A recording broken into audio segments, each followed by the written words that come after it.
sudário, o santo sudário. Você já ouviu falar sobre ele? Falando de maneira popular, para que todo mundo entenda, se trata do pano que cobriu o corpo de Cristo naquele momento que ele foi tirado da cruz e levado à sepultura. Eles enrolavam com o sudário e esse sudário teria, supostamente, a imagem real de Cristo. Há muita discussão sobre a veracidade desse sudário, muita gente põe em dúvida, porém, cientistas agora, ao descobrir o tempo que esse sudário tem, estão confirmando que ele é real. Ou seja, nós seres humanos, simples seres humanos, temos a possibilidade de saber como realmente era o rosto de Cristo. E isso fez, meus irmãos, inclusive um cientista se tornar cristão. Um cientista ateu se tornou cristão. E você vai saber de tudo isso agora nesse vídeo, portanto, não vamos mais perder tempo. Pega agora mesmo um arroz com sardinha e vamos iniciar o nosso quadro.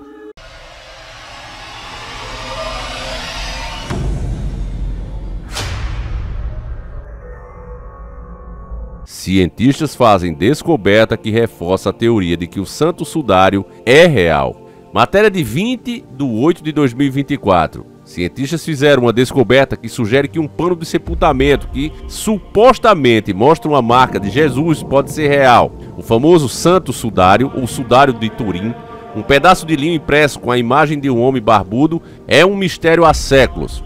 Os crentes afirmam que Jesus foi envolto no sudário antes de ser enterrado e que a imagem é dele, enquanto outros discordam e o rotulam como uma farsa. Há ainda os que acreditam que a imagem foi gravada em 3D, o que comprovaria a ressurreição do Nazareno. Em 1988, pesquisadores alegaram ter desmascarado a relíquia e provado que ela era da Idade Média, centenas de anos depois de Jesus ter vindo ao mundo. Porém, uma nova dúvida foi estabelecida. A suposta técnica para imprimir a imagem do homem barbudo no tecido era desconhecida no período citado. A maioria das estimativas diz que Jesus foi crucificado em 33 d.C., com base no calendário juliano, passagens da Bíblia e evangelhos da época, ou seja, cerca de 1991 anos atrás. Novas evidências sugerem que o pano foi feito há cerca de 2000 anos, o mesmo período em que se diz que Jesus viveu e morreu. Pesquisadores italianos usaram tecnologia de raio-x especializada para examinar o lençol de linho, guardado a 7 chaves pela Igreja Católica em Turim, Itália, e determinar assim a sua idade. O Instituto de Cristalografia do Conselho Nacional de Pesquisa estudou 8 pequenas amostras de tecido para descobrir pequenos detalhes na estrutura do linho e padrões de celulose. Para determinar esses resultados, os especialistas usaram métricas específicas do envelhecimento, como temperatura e umidade, que causam uma quebra significativa de celulose, e compararam com outros linhos encontrados em Israel que datam do 1º século. Mas Liberato de Caro, autor principal do último estudo, disse que a pesquisa antiga, que usou datação por carbono para estimar que o sudário foi feito entre os anos de 1260 e 1390, não era confiável. Então a própria pessoa, né, se você não entendeu, a própria pessoa, o tal do Liberato de Caro, que fez a pesquisa com carbono, disse que fazer dessa forma, com aquele tipo de material, não era confiável. Ele fez porque mandaram ele fazer, uma tentativa, né, de denegrir a imagem do cristianismo. Mas vamos lá. A equipe também comparou o sudário com amostras de linhos fabricados nesse período, descobrindo que nenhum era compatível. A amostra de tecido geralmente estão sujeitas a todos os tipos de contaminação, que não podem ser completamente removidas do espécime datado. A Bíblia afirma que José de Arimateia foi o homem que envolveu o corpo de Jesus em ninho antes de colocá-lo no túmulo. Então aqui encerra a matéria, né, e você vê que essa matéria ela acaba deixando a mídia, né, com a cara de tacho, né? Eles se limitam apenas a falar realmente só os fatos, porque isso aqui não interessa para eles. Confirmar, né, que a verdadeira religião é essa. As outras, meus irmãos, nós temos todo o respeito, né, por elas, pelas pessoas que seguem, mas para nós não passam de seitas. Religião só existe uma, né, na nossa opinião. Agora o fato é que isso é uma prova real de que Cristo realmente andou no mundo, uma prova científica, né? Uma coisa que as outras não têm.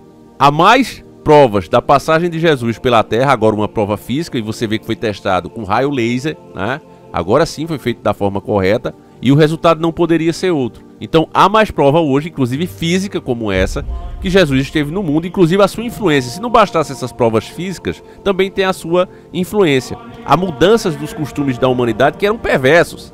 Eram costumes criados a partir de doutrinas demoníacas e pessoas influenciadas pelos seus próprios corações e desejos perversos. Então era muito comum você estar andando ali com a sua esposa e o cara dizer: eu quero essa mulher para mim, e mandar arrancar sua cabeça. Isso era comum.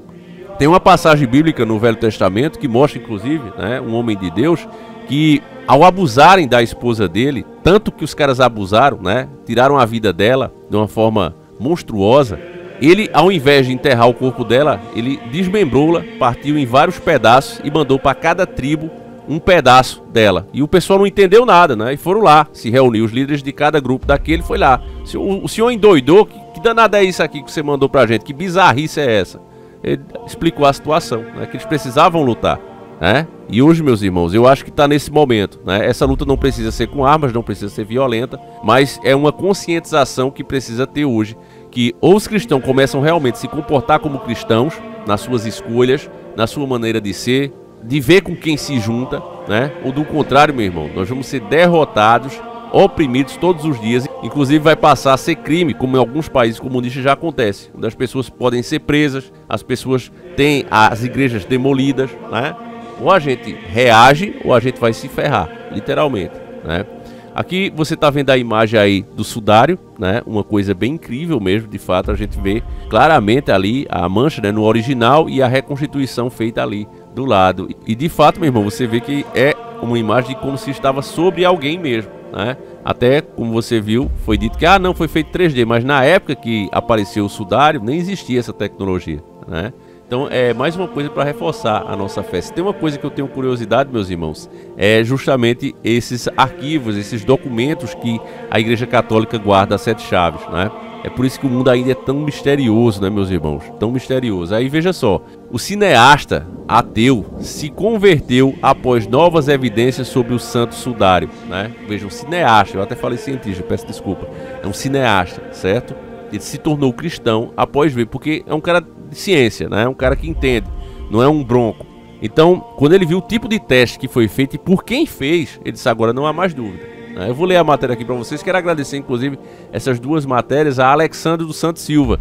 Foi ele que mandou aqui pra gente. Um abraço, meu querido irmão. E tá aqui, ó. Após novas descobertas que reforçam ser real a teoria sobre o sudário de Turim, santo sudário, pedaço de pano com a imagem de um homem semelhante a Jesus, o cineasta britânico David Rolfe afirmou ao jornal inglês Daily Mail que se converteu ao cristianismo depois de não conseguir comprovar que o tecido com a figura de Cristo se tratava de uma farsa. Rolfe, que era ateu, começou a produzir um documentário sobre o santo de Turim em 1978 para tentar encontrar uma explicação sobre como a marca ensanguentada de um homem de 1,68 m manifestou-se na tela. No entanto, não encontrou resposta. As recentes evidências encontradas por cientistas sugerem que o sudário de 4,2 metros de altura foi produzido há 2.000 anos, mesmo período em que Jesus teria morrido. Comecei como ateu e depois me tornei agnóstico, e agora sou cristão, porque não consigo entender mais nada que pudesse ter produzido essa imagem. Foi a ressurreição, foi um homem morto que voltou à vida, e foi um milagre, disse Rolfe.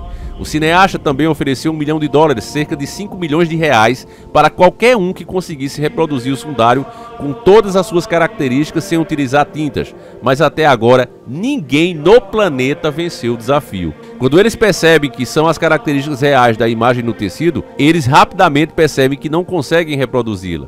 E aqui já encerra a matéria, tá, família? Acabou, né? Não interessa falar muito disso. Você vê que a mídia fala disso aqui como alguém, com perdão da palavra se você estiver com medo, mas alguém que provou merda, sabe? Você botou ali na boca de alguém que é isso, e o cara faz aquela careta, a mídia fala disso aqui, a gente tava numa matéria da Veja, né? Mas eles falam com aquele ar de nojo, né? Porque isso é tudo que eles não queriam. Então você vê como esse cara era ateu, ao ponto de oferecer 5 milhões de reais para quem provasse que era uma mentira. Era só chegar lá e provar, ó, aqui, eu fiz um igualzinho, ó. 5 milhões de reais o cara colocou, você podia fazer a sua vida. Muitos tentaram, inclusive, a mídia também não fala, essa é uma matéria curtinha, né? Essa matéria é de 22 de agosto de 2024, matéria bem curtinha. Os caras não conseguiram, de forma alguma, reproduzir, mesmo com um prêmio de 5 milhões de reais. Então, meus irmãos, Deus, seu Filho Jesus, é mais real do que eu e você.